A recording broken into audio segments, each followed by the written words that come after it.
Right. Meg, how are we? I'm great. How are you? I'm good. I'm good. It's been a long time since we've seen each other, isn't it? Yes. So, welcome to the Lift, Laugh, and Life podcast. I think it's just best to dive straight in. I didn't even want to speak to you before we got on here because I don't want to lose any of the good stuff. But you are Nice. Miss Queen of the Barbell, demos, tutorials. I always in the gym when I've got girls who are looking to improve technique in some of your tutorial videos on like high bar squat, low bar squat. I always go, just follow Meg. She will do you good in some way, shape, or form. And you've done a lot of collaborations with some very strong friends, right? Yeah. Thank you for the Rex too. I appreciate that. No, that's good. I'm sure we're gonna get in and talk a lot about those things. First ones first, though. Who is the most impressive person that you have trained with ever, or at Well, least give me a top three? yeah. I've trained with Steffi Cohen before, who is unbelievable. Yeah, And she is fun to train with because I've trained with world-class athletes too. She is one, obviously, but she truly has fun training. So I always like that when someone can be serious when they're on the platform, but enjoy all aspects of lifting. And she is definitely that person. So probably her. I've also trained with Dana Lynn Bailey and yeah. Jen Thompson before. And I've had them together. And I've got to train with a bunch of people and make cool videos, but those are my top three. Maybe Steffi is my favorite because she's a little bit better of a friend than the other two. But I just Yeah. like having fun and lifting heavy weights. And it's always cool to see people like that who are epic lifting and just get to like be around them when they're in the zone.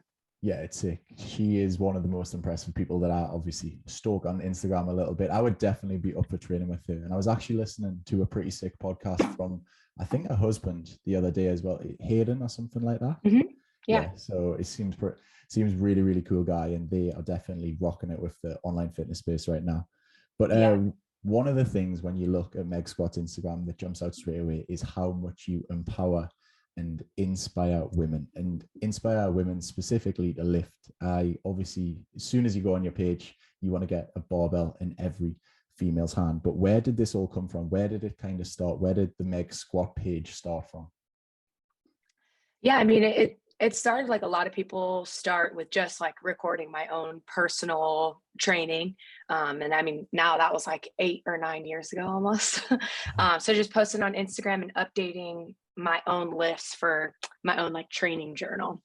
Mm. And then as I think I had a post go somewhat viral on Reddit and YouTube. And What was I that just about? noticed, um, I did it was like my first true linear progression. And I Yeah. did a crazy program where I squatted every day. And this is like an interesting part of my strength journey where I first started like actually lifting heavy and really focused on like trying to peak my squat. So it was like my road to 300 pound squat. And that was my compilation of all my fails and trials and tribulations in that process. Were recorded just by like my lifting videos that I saved for myself. So with that video, and it got popular, a lot of people were just curious about my programming and curious about where I was training. Like, can I come train with you? And I'm in DC. I was living in Washington, DC at the time. And, I was looking back at like my Reddit messages and I used to be like, yeah, I'll be at the gym at this time. Just come over. So it started as that. And then You as had a I, thousand people turn up at the gym. exactly, yeah, well, Something probably like crazy. one person was like, hey, I'm here. But yeah, it started as that. And I started getting more and more questions. So that piqued my interest in getting trained to get a professional certification. So I felt like so I felt responsible actually telling people what I was doing. And I could come from the perspective of a trainer and not just this is what I'm personally doing. So that sort of piqued my interest in helping people just based on the questions that I was getting about my own personal journey.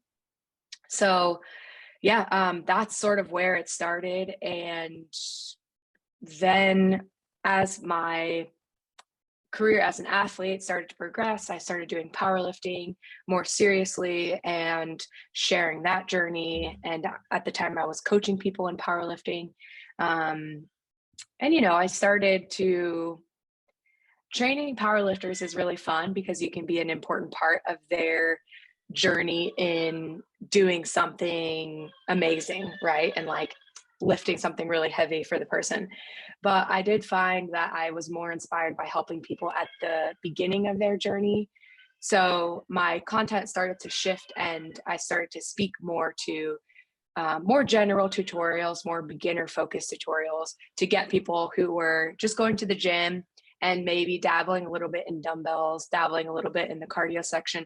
I really wanted them to come over to the free weight section and start training barbell training. So that's kind of where I am now, still focused on beginner to intermediate lifters and helping them become better lifters and more confident with getting over to barbell training, the dark side, as I like to call it. Yeah. I love it. So when did you actually start strength training then? And did I hear a little whisper that you started with CrossFit initially? Yes. Although I love to make fun of CrossFitters now. I forget sometimes that people don't know I started with CrossFit. So anytime I do a kipping pull-up joke, people are like, how dare you? I'm like, no, I'm one of you. I swear I'm one of you. So yeah, I have to be careful with who I make fun of. So people who don't know the history. But yeah, I started with the first time I ever touched a bar was CrossFit, like level 1 or like the intro class before you can even go to your CrossFit standard classes. So that's where I first started lifting. And then I just kind of I loved CrossFit. And I did that for a couple of years, got really into it. And then I wanted to try bodybuilding, got really into that. And then I found powerlifting eventually. And I dabbled in weightlifting and like all kinds of and strongman, all kinds of like gym culture activities. But yeah, that's where I started, was CrossFit. It's so funny, people like us who go through these weird little phases where I think my love and my passion, and when I first started the gym, I was like bodybuilding motivation, bodybuilding.com, stuff like this, and then sort of went to a CrossFit sort of side. And then now I'm kind of feel like I don't know where I'm going with sort of training at the moment myself, but like I can definitely feel like the next sort of transition and maybe going a little bit more of like strength and endurance training. And it's never ending, isn't it? Because there's so many different avenues that you can sort of try and start and progress. And you can always get 5% better, can't you? Yeah. And it's fun to change I'm a former athlete, right? So and I like to think of myself still as an athlete, even though I'm an old mom now, but that always motivates my training and kind of gives purpose to my training, which I think is where my passion for getting people into barbell training comes from, because it is fulfilling to have, like, treat yourself like an athlete a little bit. When you're in high school or college and all you have to do is like go to school and train, that is like the golden era of life before true responsibility sets in. So it is nice to set a few hours or an hour a day to sort of get that feeling where it's like, oh, I'm just kind of playing and having fun and working hard, but this is like reminiscent of simpler times. Yeah, I think it's like, let's say everybody's an athlete, which I absolutely love. But someone who is starting strength training, say you get a DM or you get like your first inquiry from, is it Strong Chicks or Stronger by Strong Friends? Yeah. So I have a company called Strong Friends, and our biggest program is sort of an intermediate program called Stronger by the Day. So that's our app. So what do you say to someone? So a girl comes to you and DMs you and says they want to start strength training, or you're trying to get them to stop being the stereotypical sort of, you want them to come to the dark side, you want to get them in the weight room. What are your 3 biggest tips? Or like, what do you say to try and get them into that frame of mind? Yeah, I mean, I like to tell people my story, and CrossFit is where I started, and I think that is a great kind of vibe and community to get people introduced into training. There are definitely some things in the CrossFit instruction that aren't the way I would teach them, which is fine. I mean, people can kind of make their own minds as they start to get more experience. But I do think it is a great place to find a true community, an in-person community, to get some hands-on training. It is expensive for most people, but it's the way that you can get a coach looking at you and sort of find the next step. A CrossFit gym or a barbell club that has people who are like watching you in person is great. I do have a program called Before the Barbell, which we're actually making completely free. I don't know when this is coming out, but That is awesome. On April 9th is the day, April 9th, maybe April 11th. It's that Monday around those dates. So this will be pretty close. So that'll be sick. So any of the listeners Okay. jump on that. That's awesome. Yeah. So it's a paid program that we've had for a couple of years, and it's great because it progresses the lifter from bodyweight squat into barbell training. So we have like instructional videos, and we sort of take them through that movement progression where you're not just told. A lot of beginner progressions out there are great, but they start with the barbell. So it can be kind of intimidating to even like pick the thing up. So we do encourage the progression of starting with the body weight movements and then seeing how that translates into a goblet squat, and then seeing how that translates into a barbell squat. So that's my program Before the Barbell, and it'll be free. We're going to host it on Instagram, so you can just follow the page Before the Barbell and see it. And it's completely free. I don't even need like an email or like you to follow me or anything. Just check out that page. So I'm excited because we are a mission-based business, and I know the reason I'm so passionate about it is because like truly strength training changed my life in that sort of limbo period where I was finished with college athletics and then like starting my professional like desk job career. And it was kind of tough to know where to go physically and how to like move my body in a way that was fulfilling to me. So hopefully I can get more people interested in barbell training and find that passion that I found when I wasn't moving at all. Yeah, that's sick. That's sick. So you are a new mum as well. I mean, it's a little girl?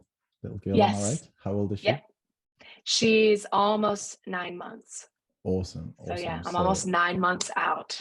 I've seen you and Ryan's Instagram, so I've seen her. She's amazing. But what is a typical day in the life of Meg Squats now compared to previously? And I want to know, what is it like training post-patron, like a post-childbirth? Because we have a coach who is dying to listen to this podcast when it's out. She works for me at Sculpt, and she is just giving birth as well. And from someone like you who is still lifting heavy, who is doing all these things, who looks amazing, I think a lot of girls and a lot of female listeners will definitely want to know.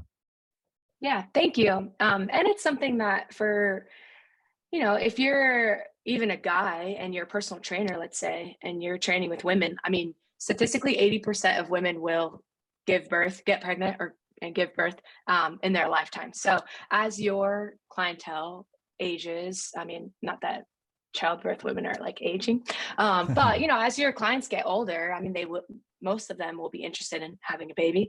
So it's something I think that's great for all people to kind of know what to be aware of, whether it be your partner or your client. But yeah, life is great. It's a little, I don't even want to say hectic. It's just different. And I'm lucky because I have a partner who's really supportive. He's also my business partner. So we're able to like completely coordinate work schedules and make sure that we're both covered. And, we also are blessed to have some support we've got a nanny. I feel so bougie saying I got a nanny, but it is awesome to have that, be able to afford that kind of support and care for her. So she's always taken care of. So all that to say, like, it can be stressful, but I realize not everyone has that. So yeah, I wake up with the baby. She usually wakes me up at like 6 or 7, which is nice because she's sleeping through the night. That's good. Which is great. And then, we get her started and feed her. And then I usually work from like 10 to 6. I have Fridays off, which is nice. So it's only 4 days a week. But I have, I take my job pretty seriously, and now I have a growing team. So I am kind of like at my desk most days when I'm not filming. I do a lot of writing and preparing posts and, making sure that I'm up to date on the latest research and what like coaches I look up to are saying and teaching. So I do a lot of writing and reading and social media stuff. I have a lot of meetings now because now I have 3 businesses. Okay. So lots of work. And then I train every day at 4, which So is great because you still are managing to train every single day. I'm right now I'm at I try to do all the weekdays when we Yeah. have like childcare. Yeah. So yeah, I train most days, and maybe I'm at like 4 or 5 a week, 5 if I'm lucky. Um, so yeah, it's pretty good. I sort of have a rhythm now for the first time since having her. So that's pretty good. That's nice. So we have quite a few personal trainers. Can you still hear me? Is that all good? Hold on. Okay, I'm just changing the settings of my, Go on, do it. sorry. And now you're all good. Trying to see if I like the noise canceling. Anyway, go ahead. So we have a lot of personal Sorry, I trainers. can't do that. Wow. That was not Hey Meg's Siri. voice.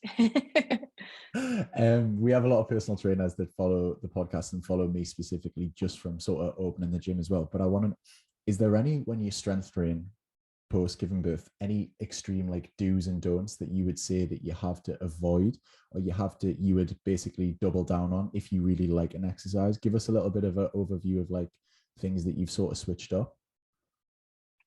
Yeah, the biggest concern is the pelvic floor. Mm. You want to make sure, and this goes with having a vaginal birth or a C-section.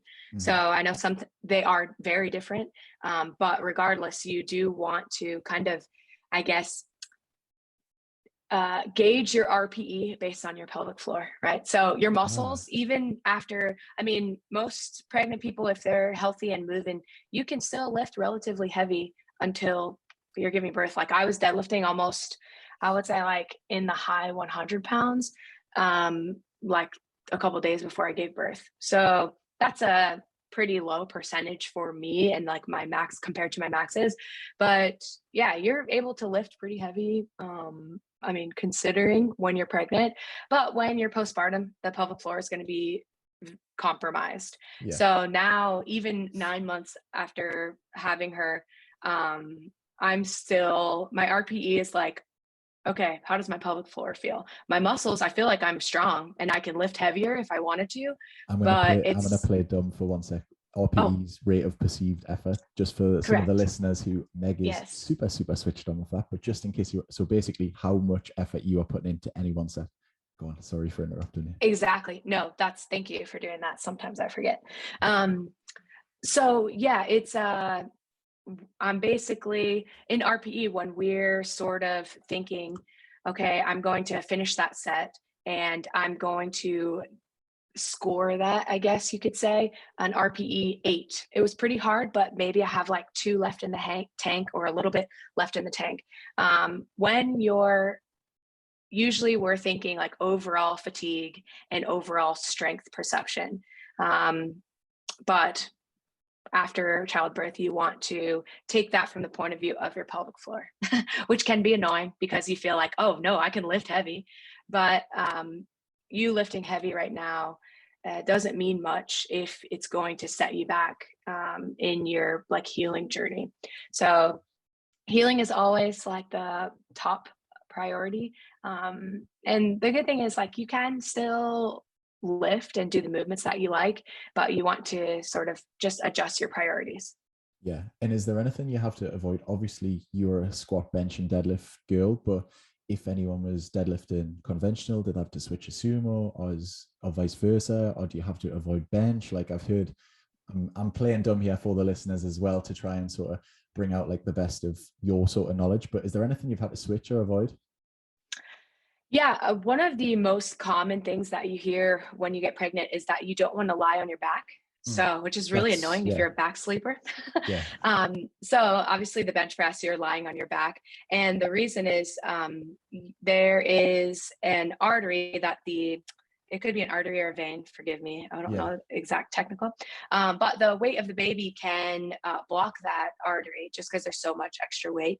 And you can notice it if you're lying on your back for a while and your legs start to fall asleep. So that's just a cue that you want to kind of go on your side if you ever feel that when you're sleeping and pregnant. Not you, Adam, but someone else listening. So obviously, you're always lying on your side when you're sleeping. That's usually the most common reason people hear it, to avoid back sleeping. But obviously, sometimes when you're sleeping, you end up on your back, and most people don't die from this. It's just something that naturally happens. And usually this recommendation is for long periods of time. The recommendation of a long period of time is kind of unclear though. Like, is it 30 seconds when I'm doing a bench press, or is it 6 hours when I'm sleeping at night? Probably more to the sleeping application.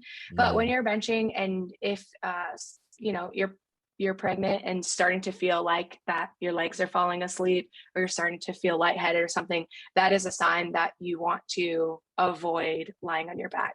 It might not happen till later in pregnancy, and it's a pretty easy solution. Just adjust to an incline, and that should alleviate that. But I benched throughout pregnancy. I did do some feet up bench press because it was a little bit more comfortable for my back. I never felt like lightheaded from those like 15 seconds of doing like a set of 8 or 10, I don't think it's just enough time for most people, but you do want to have that consideration in mind. Yeah. What were your best numbers before pregnancy then for squat, bench and dead? I'm sure it was a while before that anyway, but tell us, powerlifter Meg, what were the numbers? So my best ever in competition is, I think I had a 408 deadlift is probably my best lift. And then, maybe it's 414. Oh, pounds. Oh my gosh. Sorry. Hold on. Let me get my calculator out for you guys.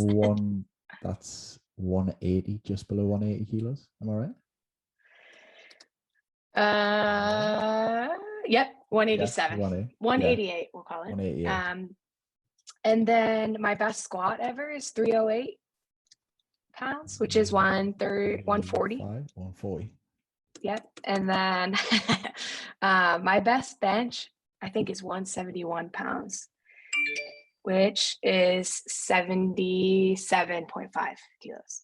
Awesome. So, and it's stupid because I don't know the kilos because I'm a power lifter and we count them in kilos, but I'm a true American. I'm the most American person in the world. Just ask anyone who's met me. I knew you were going to come out with that, and I thought it was me that was going to have to do the maths, but I'm glad you did it. Do you think that do you have confidence of getting back there, or do you want to get back there? Should be my question.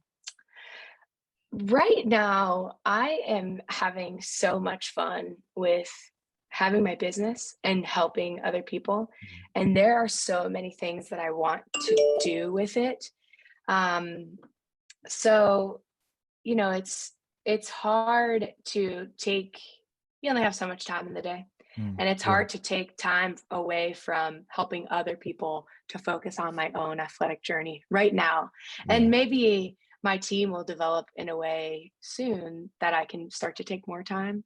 But yeah, right now I'm not feeling the urge. Now I'm trying to get my little brother into powerlifting and doing his first competition. He's 10. He's 10 yet. So I want to get him into something because he's in an off season right now. He's not playing any sports at the moment. So I'm trying to convince him. And I think the only way I'll truly convince him is if I do it too, unfortunately. So maybe I'll just do something for shits and giggles. He's 10 years old. Yes. Yeah. So he's been lifting with me. And he's crushing it. Sometimes it's hard to keep him focused a little bit, but he's doing good. Some of the listeners from the UK are going to laugh at that. And the fact that you've just referred to your little brother at 10 years old having an off season just shows how lazy we are in England compared to the UK. Oh my God, that is amazing. No, he's on Fortnite the other 18 hours he's awake, basically. So you were saying about the businesses just before, Buff Chicks Supplements, which is the hoodie you're wearing, am I right? Yes. Thanks for noticing. So tell us a little bit about that. Where did that sort of come from? I think a lot of people in the fitness space, and I'm going to hold myself accountable here, think, one day I would love to own a supplement brand and think it would be a walk in the park, but I'm sure it's not. So tell us a little bit about the process and how actually hard is it to start a nutrition brand? Well, I am blessed because the hardest part is the operations. So organizing manufacturing and trying to find the best order volumes for your clientele and, all that stuff. I'm thankfully not responsible for. So it's great. Like I mentioned, my partner, Ryan, who is my life partner, my baby daddy, we're getting married officially. we did Oh yeah. baby first. We did baby first because the pandemic happened, and I was like, Yeah. I'm not going to plan a wedding. But yeah, so we are very lucky to have sort of opposite interests and skill sets. So I'm blessed to have a partner who can take off some of the hard stuff. I know it's really trendy to kind of flaunt that you're a CEO who can kind of do it all sometimes, and some people can, but I am not one of them. I'm definitely the visionary, and I'm more interested in the marketing side and speaking to the people Mm. who I know are there, and speaking to my clients in a way that they can be seen. So yeah, a lot of the hard stuff is the manufacturing. Finding a manufacturer can be the hardest part, and especially finding a reputable manufacturer. That was our first step that we took. And once we found someone who, we could really trust and vet, after that, things start to come together a little bit. Yeah. It can be difficult to discuss supplements and communicate what they do to people, which is more of my job, and what they can do for you without being skeezy. So that's a line that we are very careful with, and we try to educate our consumer base. And that's one of our values, is transparency and helping people understand, like, do I really need this? Is this something worthwhile purchasing? And even if they're, making the decision to buy our stuff or not buy it, that's something I want them to be mindful of. No, that's nice. It's just, what products do you actually sell? Yeah, so we started with a pre-workout and a pump. So the pump Nice. is a non-stim pre-workout, and creatine. I think those were our three first products.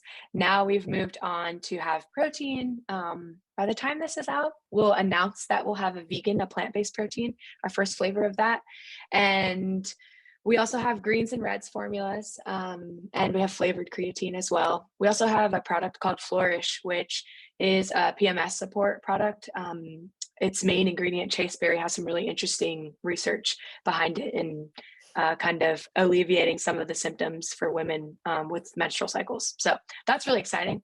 Uh, and yeah, so that is our main product line right now, Yeah. where we are right now.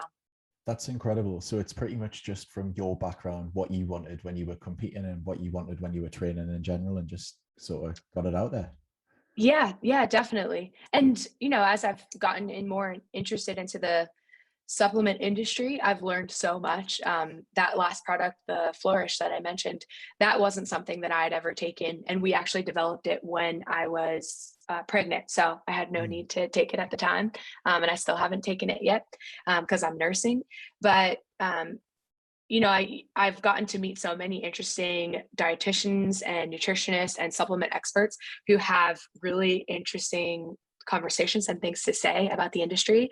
And I've also learned how to conduct research myself. And as we've been teaching our audience, because I'm not a biochemist, right? But Yeah, I've had yeah. the privilege of meeting many now.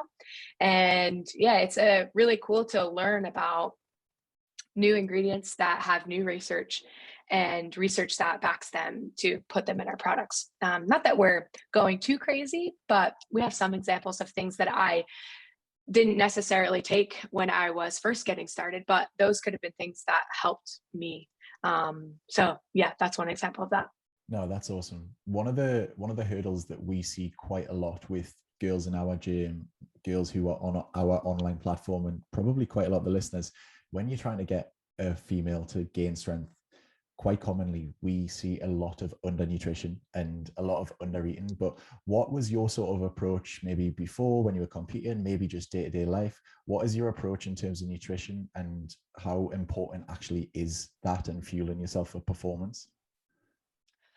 Well, yeah, nutrition for the purpose of strength, and honestly, just eating at maintenance level alone for calorie wise is extremely important.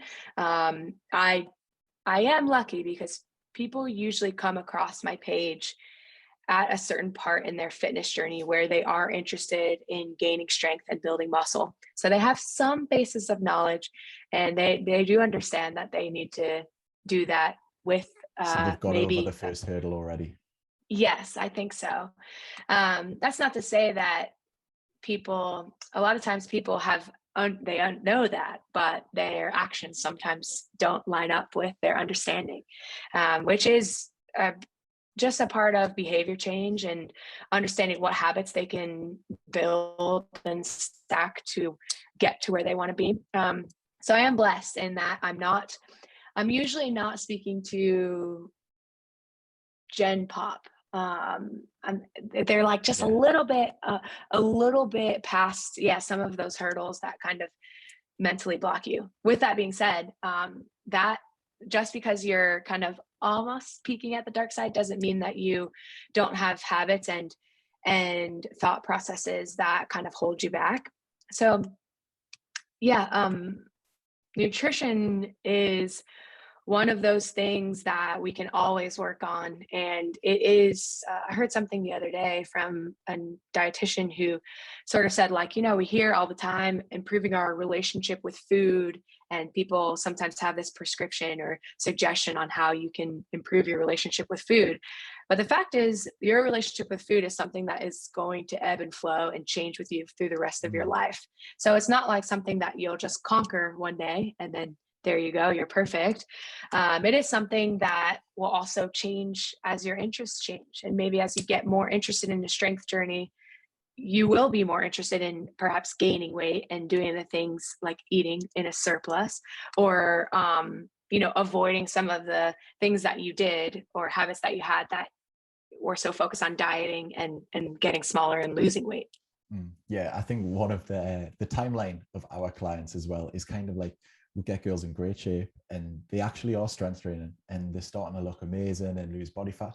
And then right when they get to the end of the sort of the yellow brick road, they're like, show me a video of someone like Meg Squats or someone similar. And they're like, well, how do I start like building up and lifting a little bit more? And I'm like, well, what you don't realize is that girl's probably went through a little cycle during the year of sort of eating a little bit more for 8 to 12 to 16 weeks and strength and focusing on that for a certain period of time. So you've kind of got to do that, but you can see them almost fighting the urge. And I think that is the hard part for most males and females as well, is when you get like quite lean, you always think about that and it's hard to go the other way, and vice versa. Yeah, I do like to celebrate sometimes my periods of being a little bulky. And you celebrate it in a way that's like, sometimes I'm fun and cheeky about it. Like, okay, yeah, like I've reached this point in, at least, sorry, my notifications keep going off. I've reached this point in how I view my own body that is somewhat detached emotionally with how it looks. Not to say that I'm perfect this way or by any means, but I'm able to look at my body and say like, oh, it looks this way, and have very little emotional attachment to that. Like, oh, it just looks this way. And then I move on with my day.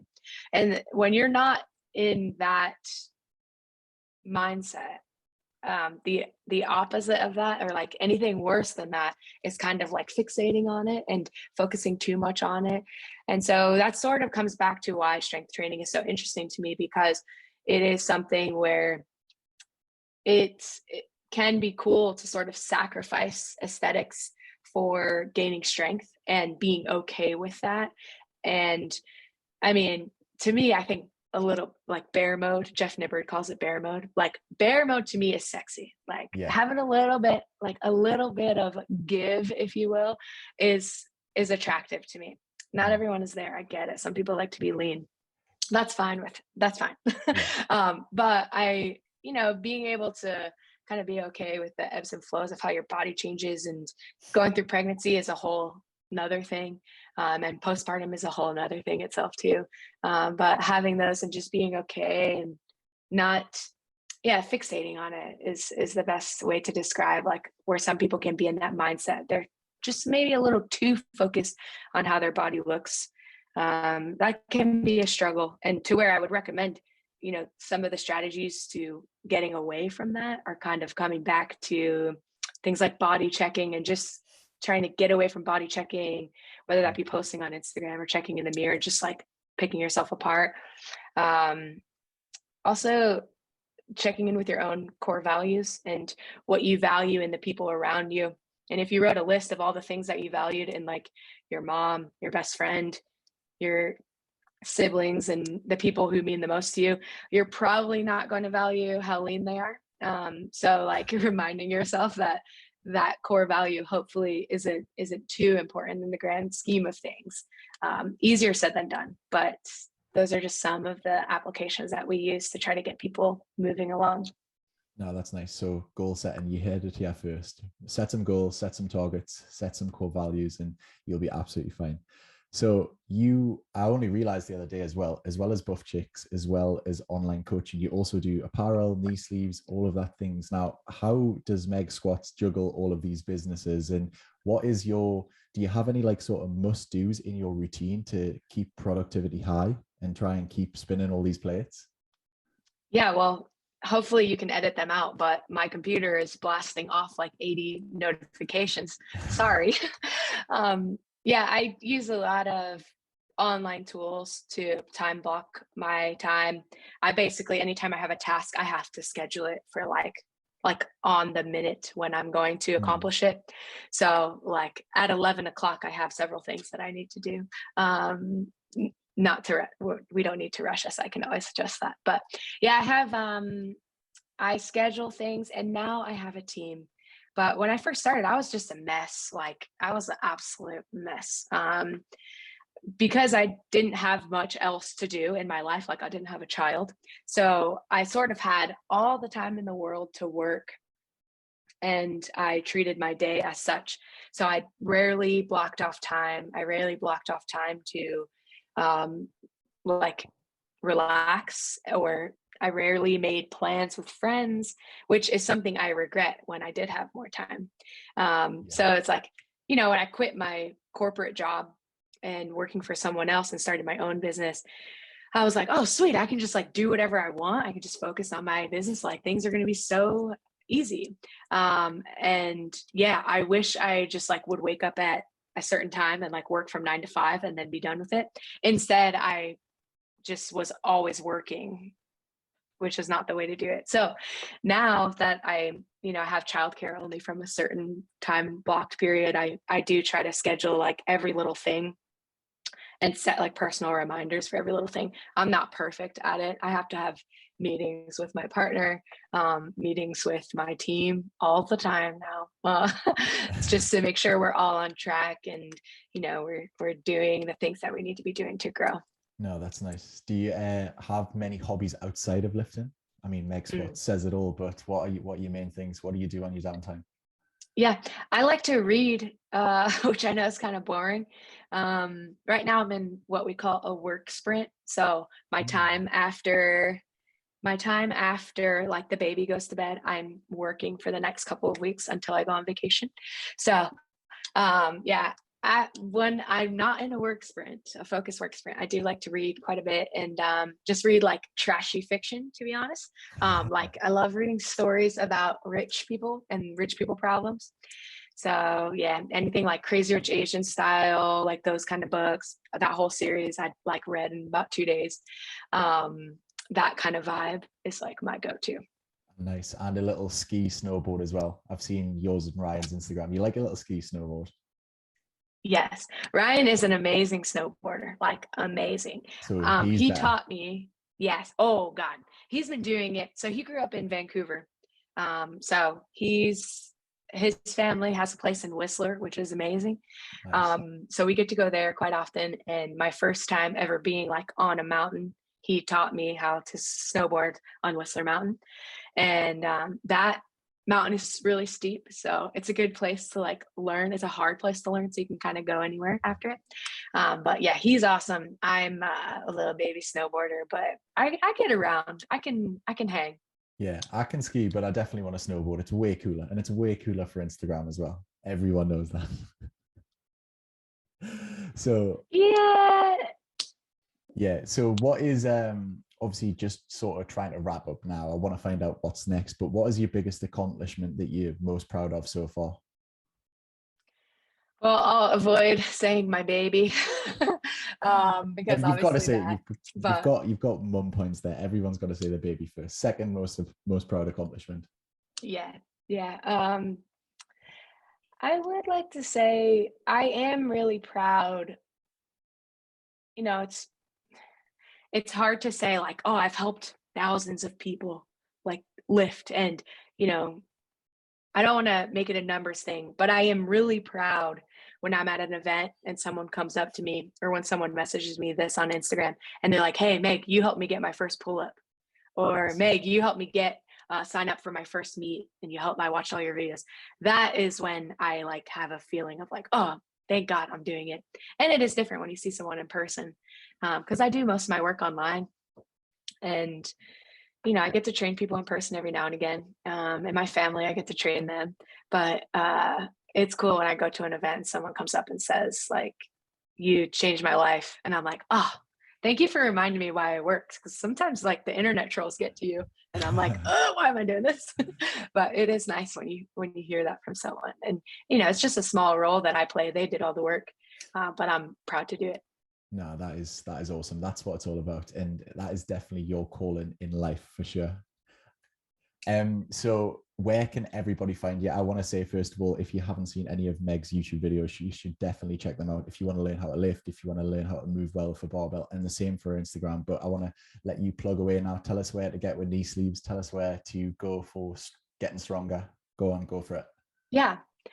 So I'll plug our free program for anyone who's, interested in checking it out. Or I'm sure most people listening to this have a friend who wants to get into training, but they don't know where to look. So please pass them Before the Barbell on Instagram. It's just at Before the Barbell. And hopefully you can get all your friends lifting heavy weights and joining you in the gym. I would love that. But yeah, I have a supplement company, like Adam mentioned. It's called Buff Chick Supplements. It's not just for chicks, so dudes are welcome too. And yeah, if you want to check out our apparel brand, Strong Supply, you can check out. We have knee sleeves and belts, lots of beginner tutorials if you're interested in like trying your first belt. Check us out there. And then I'm Meg Squats. And, if you're an intermediate, and let me plug my app, I guess this is my opportunity to plug everything. If you're an intermediate lifter, Stronger by the Day is my program. It's the program that I run. We have right now, I think like 13,000 lifters and counting running Stronger by the Day. So it is an awesome community where you can lift with people from all over the world and, really focus on strength and building up your strength numbers. I think we're in the middle of, we are working up to a 1 rep max test towards the end of summer. So if you want to, run a progression with us, anybody's welcome to join. That is awesome. Thank you, Meg, so much for coming on the podcast today. I've loved it. And again, thank you. Thanks for jumping on. Yeah, thank you so much for having me. This is like the first podcast I've done in a while. So thanks. Amazing. We've got it. Okay, I hope you enjoyed the episode. Leave us a review on Apple, on Spotify, whatever you listen, because it massively helps the podcast. And apart from that, we're going to love you and leave you, Meg. And thank you very much.